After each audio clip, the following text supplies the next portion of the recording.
TV La Capitale, la chaîne des régions.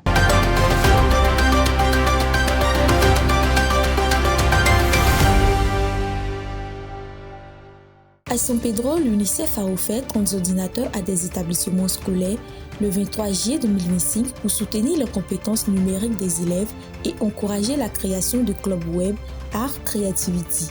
Cette remise s'est tenue lors de la finale de l'édition 2025 de la compétition WAC, un concours inter-école visant à promouvoir la création de sites web et d'applications par les élèves, désormais intégré au Festival national FENAC-Nice.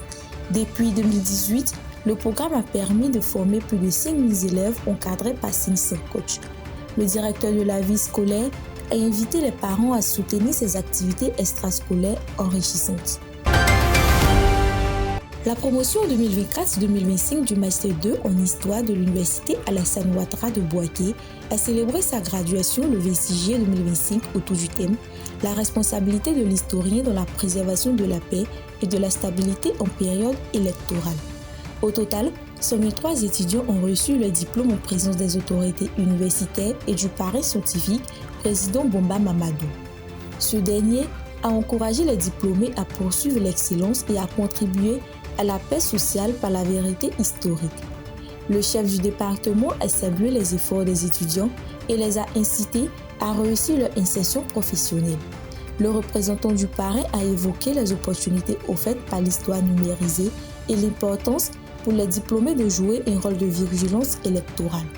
Le porte-parole des diplômés a remercié les enseignants pour leur encadrement et les valeurs transmises. À Tonda, 30 agents techniques des directions départementales des eaux et forêts de la région du Grand Togo ont suivi du 21 au 23 juillet une formation sur l'utilisation professionnelle du GPS et de la cartographie, organisée par l'ONG Bouclier Vert en collaboration avec le ministère des Eaux et Forêts. Cette formation vise à renforcer la gestion durable des ressources naturelles, notamment pour améliorer la précision des interventions, la surveillance des forêts et lutter contre la déforestation et le braconnage. Animée par un expert, elle combinait théorie en salle et pratique sur le terrain. Chaque participant a reçu une attestation et les autorités locales ont salué cette initiative comme un progrès important pour une gestion plus scientifique et plus efficace des ressources. À Korogo, une conférence axée sur les métiers, les défis et les opportunités liées à la formation professionnelle s'est tenue le samedi 25 juillet 2025 dans le but de sensibiliser les jeunes, notamment déscolarisés ou en reconversion, aux alternatives concrètes d'insertion professionnelle. Placée sous le thème « L'école de la deuxième chance, défis et opportunités », cette rencontre organisée par la structure Pro-Soudure en collaboration avec la Direction régionale de l'enseignement technique et l'Agence emploi jeune vise à promouvoir l'accès aux formations qualifiantes et à encourager l'autonomisation des jeunes.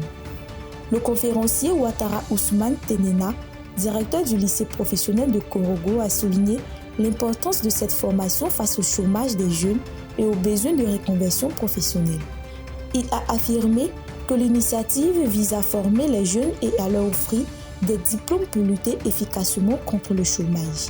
Le directeur régional de l'enseignement technique, Konaté Issia, a salué l'initiative, encourageant les jeunes à se rapprocher des services de formation professionnelle pour bénéficier des dispositifs gouvernementaux.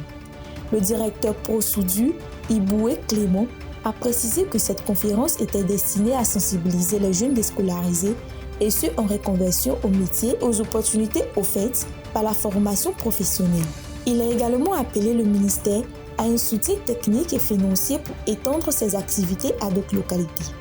Lors de la cérémonie, plusieurs jeunes formés ont reçu leur attestation de fin de formation, prêts à intégrer le monde professionnel.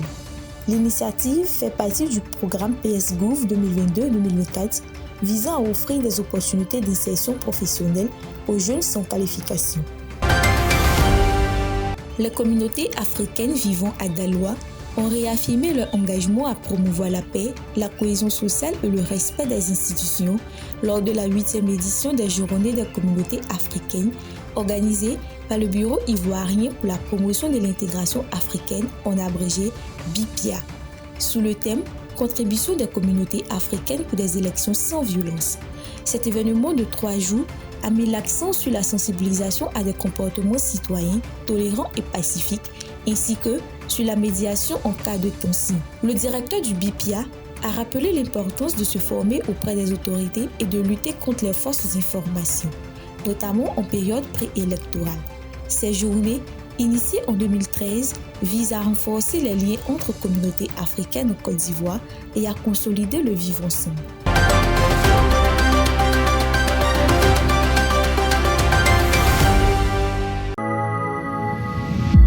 TV La Capitale, la chaîne des régions.